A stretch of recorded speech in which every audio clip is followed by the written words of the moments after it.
brought to you by Squarespace. Rockstar is arguably the best known game studio in the entire world. Like, come on, just look at that GTA 6 trailer. The only person that hasn't seen it is probably your divorced uncle.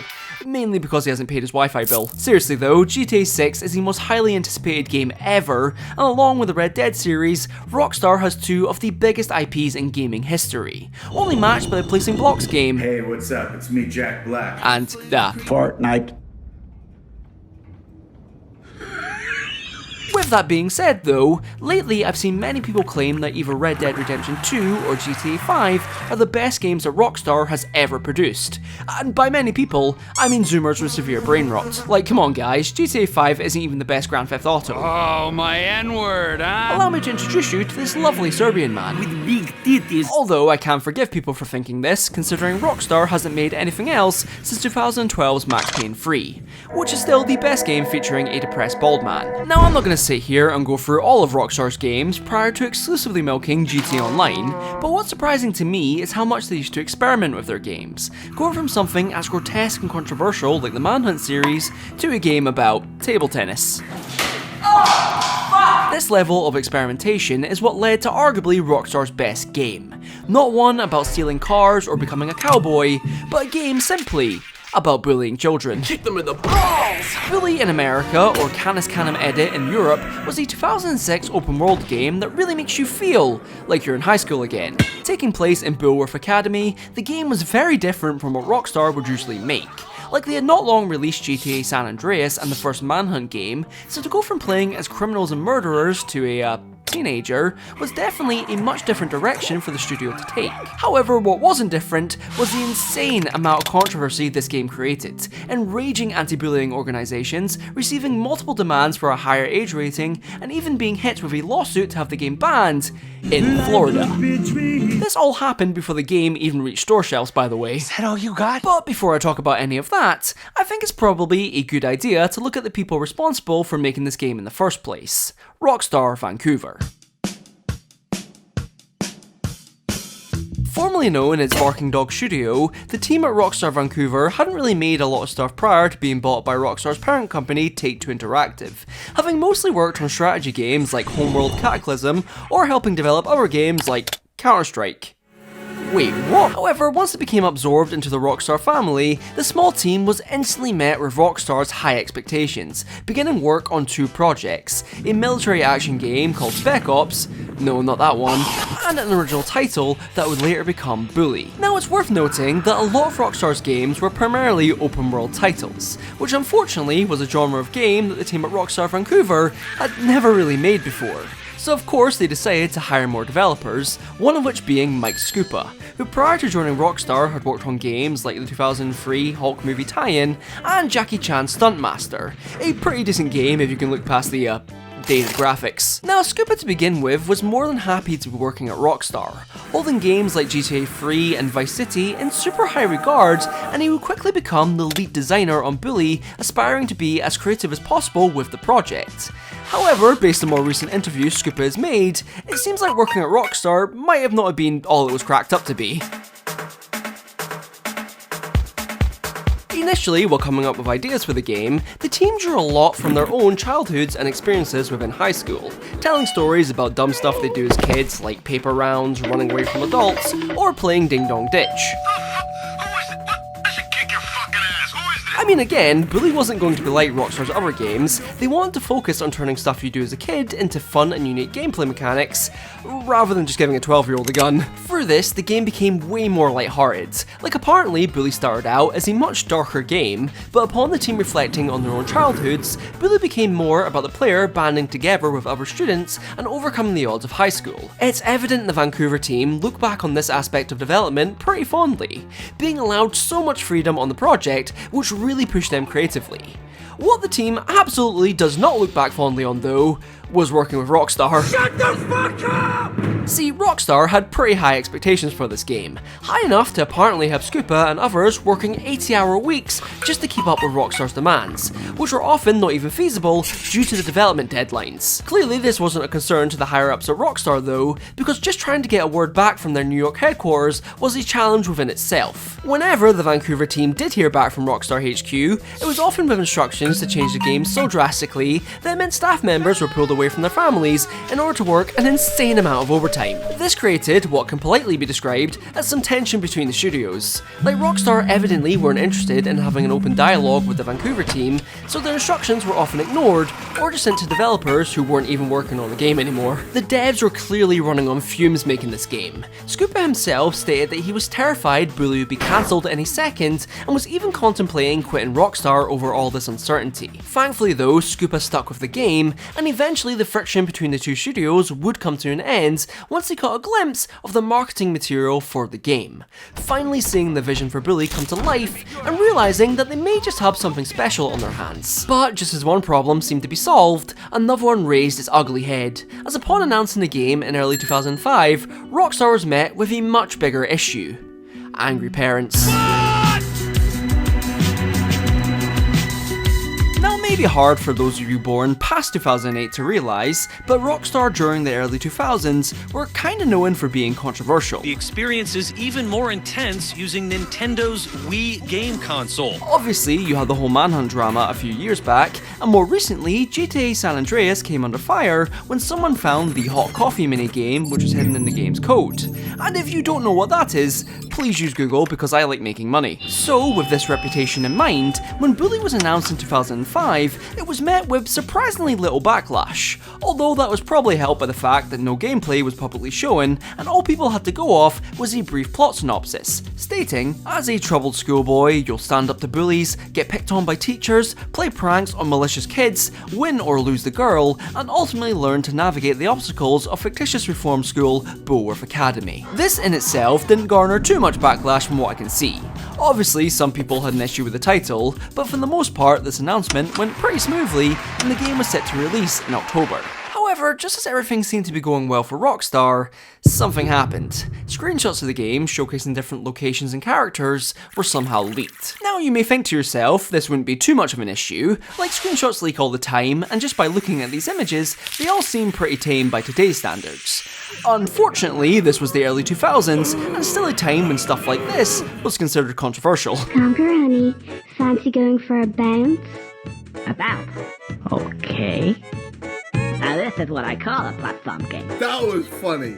That was jokes. So once people got hold of these screenshots, saw images of school kids beating each other up, and realised Rockstar was making it, shit hit the fan pretty quickly. And they were angry outside Rockstar Company headquarters today, protesting what they claim is the marketing of violent games to children. Upon seeing these horrifying screenshots, anti-bullying organisations loaded up and took to the streets to protest this abomination to gaming. Over here in the UK, we had the BBC conducting interviews with the director of bullying online, Liz Carnell, who basically said, "Don't somebody please think of the children!" Perhaps more notably though, activist group Peaceaholics protested right outside Rockstar's New York headquarters, demanding that the game be banned while holding up signs with messages like "Put the cuss on Rockstar" and "Prosecute Rockstar Games, they are felons." This was all for a game that hadn't even been released yet. No footage had even been made public, literally all we had seen were these screenshots, yet that was enough for some people to claim that Bully not only promoted violence towards children, but also gang violence, and was ultimately dubbed as a Columbine simulator by none other than Jack Thompson. Or as he's more commonly known as, the guy who fucking hates video games. See, Jack Thompson is known as an anti-video game activist, and by that I mean he absolutely fucking hates video games, claiming they corrupt kids into playing murder simulators and that they are no more than mental masturbation. Honestly, he's made so many ridiculous statements that it would be impossible for me to show you all of them, so for the purpose of this video, all you need to know is that Thompson has continuously claimed that violent video games result in people committing violent acts, has tried very hard to link games like GTA 3 to real-life crimes, has filed multiple lawsuits against Rockstar's parent company Take-Two Interactive, and of course, Bully wasn't going to be any different.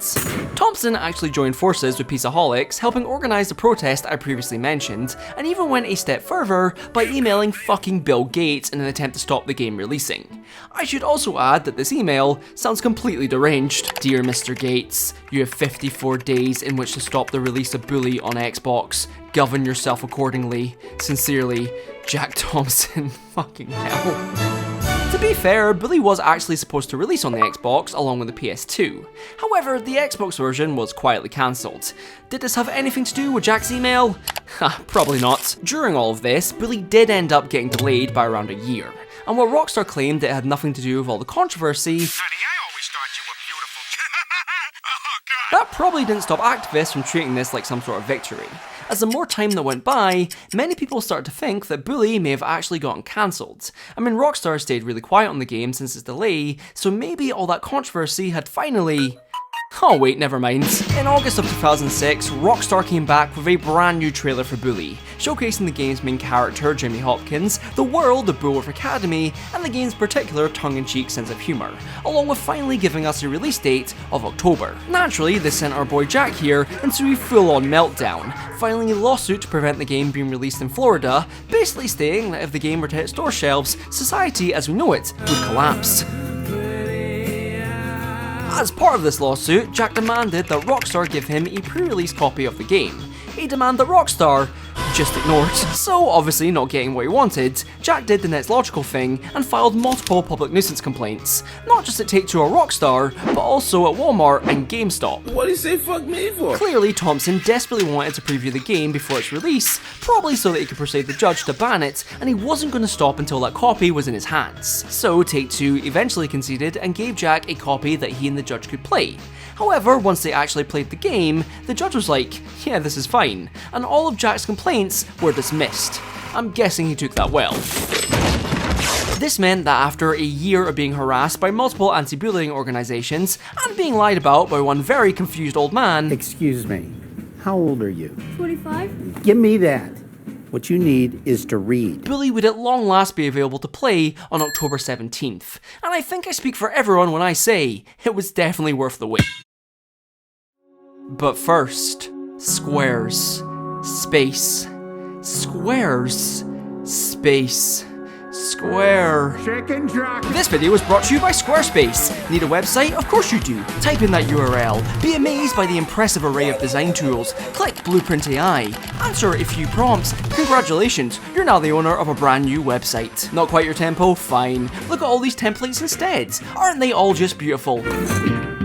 With a Squarespace website, you can grow your business, get paid, sell custom merch, settle down with a loving wife, create exclusive content, and God forbid it, display your artwork. Oh, but do you need knowledge too? No problem. Squarespace has analytics for just about everything. Engagement, revenue, reviews, and the likelihood of your wife leaving you.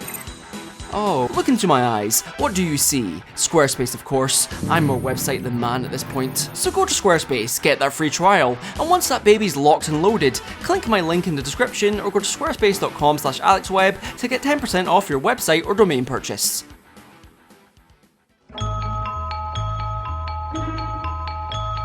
So I'm going to make a bold claim and assume a lot of you watching this right now have probably already seen the intro to Bully. That iconic score playing in the background, a first time seeing the main man himself, Jimmy Hopkins, and of course, Jimmy's lovely mother. Do you know what a MILF is? We open on Jimmy reluctantly being driven to his new home for the next year, Bulworth Academy, one of the best boarding schools in the entire country. Here your child will be taught by only the finest of staff. They will enjoy gourmet meals daily, make friends with the nicest students. Ladies and gentlemen, I give you Femboy. And upon graduating, they will join Bulworth's prestigious school alumni. What is there not to love? Once Jimmy arrives, we're quickly introduced to the school's headmaster, Dr. Crabblesnitch, who, beside from having the dumbest name I've ever heard, is a pretty self-righteous, condescending guy that evidently isn't Jimmy's biggest fan. Hopkins, you're quite the nastiest little boy I have ever encountered. Jimmy himself is clearly an angry kid. I mean, his mum dumped him here so she could go on her honeymoon. He's only 5'6", and it's established that he's been expelled from several previous schools, something Dr. Crabblesnitch is keen to remind us. Bad language, violent conduct, disrespecting staff. Oh, I'm scared of you, Hopkins. He's obviously not an angel, but despite his issues, the more you get through the game, the more you realise that Jimmy kinda has a heart of gold, always sticking up for people who can't defend themselves. as long as they have money. Anyway, as of right now, you're told to go put your school uniform on, and after that, you more or less start your school year at Bullworth Academy, where you can freely roam around the game's open worlds, or if you're like me, you'll sit jamming out to the game's soundtrack. I mean, come on, there's a reason I've been using it in all my recent videos. Absolute god tier score. Bully's open world is basically the school itself along with the surrounding town, where you can go out and get a bunch of stuff like flowers for your 5 girlfriends, the freshest drip, and even the lowest polygon tattoos I've ever seen. Very nice. Clean, solid black work. Admittedly, it isn't the biggest open world ever made, but what it lacks in size, it makes up for in sheer, unbridled chaos. I'm going to pound you like my dad pounds me! Everywhere you go in this game, there is something happening. Students freely roam around Bullworth, where you can see them interacting with one another, whether that be through public displays of affection, or just getting bullied. Now I'm gonna punish you physically for acknowledging my emotional problem. Don't worry though, because the prefects are here to act as local law enforcement, breaking up fights and making sure you're following the school rules, like being on time for class. Rockstar Vancouver have done a tremendous job at making Bullworth Academy feel like an actual school, being filled to the brim with life as every student feels distinct with their own personality. This is especially helped by the fact that Jimmy can interact with almost anyone, so you can see his short king riz on full display. I probably don't have a chance, but I really like you. Weirdo! Each student also belongs to a specific faction within the school. You've got the nerds who like Star Wars too much, the preps who only have a small loan of $1 million, the greasers who wear leather jackets, and finally there's the jocks, who definitely have some form of CTE. Class president, dummy. It says class president. Outside of the school gates, you of course have the entire town of Bullworth to explore, where you can help out the locals, like finding pills for this esteemed gentleman, or you can visit the carnival, playing quite frankly the most rage-inducing minigames I've ever played. Man, I'm gonna break my monitor. Although in saying that, they do have a freak show you can visit, with one of the attractions being a, little person wrestling match. Here's the game of the year. But if the freak show isn't quite your style, Somebody stop me, I'm stuck in the track. you can alternatively put on a helmet and go go-karting. If you couldn't already tell, the game is filled with so much stuff to do and find that you'll never get bored of running around Bullworth. Like, there's such a huge amount of hidden details and cool aspects to this open world that it really makes it worth exploring. Honestly though, one of my favourite features is that you can visually see the school and weather changing throughout the year, as well as the halls becoming completely empty the second that bell goes. Speaking of which, we probably should head to class. So with Bully being set in, a school, you naturally have classes that you need to go to, and in terms of what you do during them, you better like minigames. I mean, there's nothing really to them. Like chemistry is just a rhythm-based game, shop class is just a long QuickTime event, and English is just spelling. Okay, to be fair, some of these minigames are actually pretty difficult. Like, I'm a very dyslexic man, why are you making me spell? These classes aren't just pointless filler either, because after you pass each one, you unlock a new upgrade or item. Like, art class makes you a better kisser, meaning every kiss restores some of your health. With chemistry, you learn how to make stink bombs, and gym class teaches you how to beat up kids. Yeah, I should probably mention that. This was the entire reason the game garnered so much controversy in the first place. For so long now, kids have been a protected species within the world of video games, no developer daring to give you the option to so much as point in their direction for fear they would be cancelled. First time. So, given all the hassle Bully got during its development, was any of it warranted? Not this time. The combat is basically press square to win, but that certainly doesn't mean it isn't fun. Like, it's a pretty satisfying yet simple system of throwing out punches, grapples, and even some testicular destruction. There is also more advanced combos you can learn throughout the game, which rivals even Mortal Kombat for how complicated they are. Don't worry though, I wrote them down. These combos are taught to you by a homeless man who lives next to school, by the way. Just get out of here, kid. Why should I? Because otherwise I'll kill you. And much like every old mentor figure, once he's taught you all he knows, he gets abducted. Wait, what? Throwable weapons are a huge aspect of the game too, but again, this isn't like GTA. So instead of guns and grenades, you have less lethal options like the aforementioned stink bombs, itching powder, potato cannons, and even fireworks. Although these all pale in comparison to Jimmy's mighty slingshot, which is so powerful it could take down a fully grown elephant in school uniform. I genuinely adore this entire combat system. It is so dumb, yet perfectly fits the tone of the game, working so well to make this fantastically cartoonish violence. If if you can even call this violent. And it further shows the insane level of creativity the developers put into the game, something that can also be seen within the game's mission design. Rather than the typical Rockstar-esque mission design of being told to kill someone or rob a fast food establishment, in Bully your main objective is to take over each faction within the school using Jimmy's fists and pure charisma. You look like you like bad boys. Dumbass! This leads into missions ranging from you escorting this large nerd to the bathroom to participating in the Great Potato War of 2006. We lost so many good men that day. Every mission offers something different, and for the most part, they are genuinely great, working incredibly well with the whole school setting. Like, these missions aren't always about helping the students either, as it's a few where you help out the staff too. Oh my god. Like getting the beautiful lunch lady ready for her date, or stealing underwear for your PE teacher. Oh, this man shouldn't be allowed here. Again, I struggle to see how anyone could look at the sheer imagination on display here and still claim that Bully is anywhere near as harmful as it was made out to be. Okay, maybe the mission where you kill a bunch of rats was slightly traumatic for me. Other than the main missions, people will just run up to Jimmy and ask him to do various favours, like working their shift at McDonald's, or shoving someone into a bin. I'm the trash man! To be fair, these errands are just deliveries that don't pay well, so I ended up just ignoring them half the time. Customers will love these crabs. But hey, they further flesh out the world and let you meet nice people like this homeless man. Hey, I'm too wasted to care. However, even with the story missions being as good as they are, I still think the main reason everyone remembers Bully is purely for how funny it is. Are you English? Well, no, I just speak this way because I'm very insecure. All that brainstorming scooping the team at Rockstar Vancouver did really pays off the most when it comes to Bully's story and its characters. Every student, every teacher, every person in the town of Bulworth is so over the top and exceptionally well written, with Bully's particular sense of humour always being at its forefront. I'm Helen of Troy, and you're more interested in boys called Troy! No, don't make it gay. Like, I found myself genuinely laughing at this game on numerous occasions for how funny it is, which is a nice change in comparison to when I played more recent games. You shot me, I'm dead. All right there, are you happy now? Well, I didn't think we'd be allowed to kill him. Normally, killing children in games isn't allowed, but he's dead. The game isn't just funny during cutscenes either, like I would be running around Bulworth and then suddenly hear a random NPC say something like, I'm gonna get you. Get my man. That didn't sound gay, did it? Honestly, I'd go as far to say that this is probably Rockstar's funniest game. Like, come on, you ain't getting pure comedic genius like this in Red Dead. Oddly enough though, I'd also say that this is one of Rockstar's most sincere games too.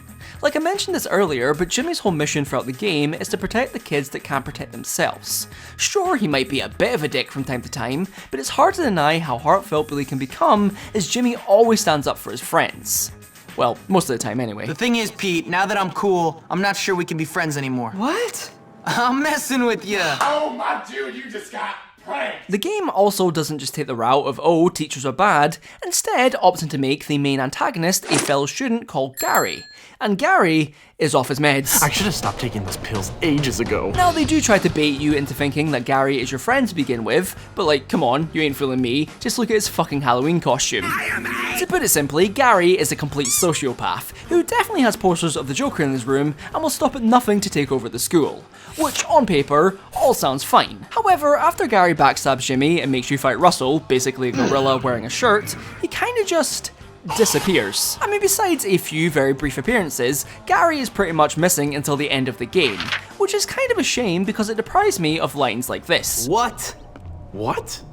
What the?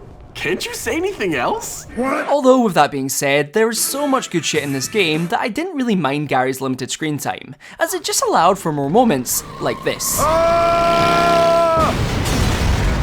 Absolute, pure cinema.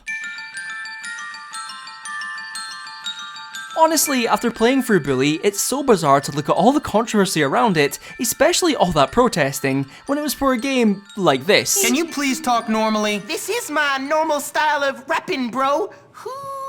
Bully was met with almost universal praise upon its release, with multiple reviews singing its praises, and in the years since, the game has built up a huge fan base, gaining recognition as one of the most unique games Rockstar has ever made. I mean, in an era where the company was on an insane run making games like Red Dead Revolver, The Warriors, and GTA San Andreas, Bully is still widely seen as the best game to come out during that time period, and I'd even make an argument for it being Rockstar's best game ever. Or at the very least, it's up there with Max Payne 3. Oh, and if you're wondering what our boy Jack did after Bully came out, he would set his sights on Bill Gates and Microsoft, blaming another mass shooting on fucking Counter-Strike. Then in 2008, he was permanently disbarred from being an attorney due to inappropriate conduct, like making false statements. I would never have guessed. Well, I've said that Grand Theft Auto is the worst assault on children since polio. That was really bad. To be fair though, I have seen recently that Jack isn't as opposed to video games anymore, going as far to actually call them a great teaching tool, which makes me think, we got the good ending, boys. Anyway, with Bully being such a success for Rockstar, you'd probably expect them to jump on a sequel ASAP, which is what they did, until other games like Max Payne took priority. Basically, from what I've seen, there's been rumours of a sequel being in development for years now, but it's always gotten pushed back due to Rockstar wanting to focus on other projects. In fairness, Rockstar co-founder Dan Houser did give fans hope by saying that they'll definitely come back to a sequel in the near future. He said this in 2011, by the way. As of now though, the most we've gotten is the Bully Scholarship Edition released on PC and Xbox, which did introduce more missions and classes, but was also a fucking nightmare to run on PC. Besides that, the only other thing even remotely related to a sequel that's came out has been some fan-made trailers showcasing what Bully 2 could potentially look like, but despite all of this, and Rockstar seemingly forgetting about Bully while they shovel an ungodly amount of money into GTA 6, the game still holds a special place in many people's hearts. The open world, the missions, and especially the writing have all contributed to Bully becoming a timeless classic that still holds up to this day, nearly 20 years later. And sure, maybe we'll eventually get that sequel, where Jimmy is like 40 years old and Bullworth is filled with a bunch of Zoomers watching Family Guy funny moments. But in saying that, I don't think any sequel that Rockstar cooks up now will come close to how funny and oddly sincere the original game is. Although when it comes to a shiny 4K remaster, take my money. Until that day comes though, I think it's safe to say that Jimmy Hopkins has earned his spot on the Bullworth Hall of Fame. Shit.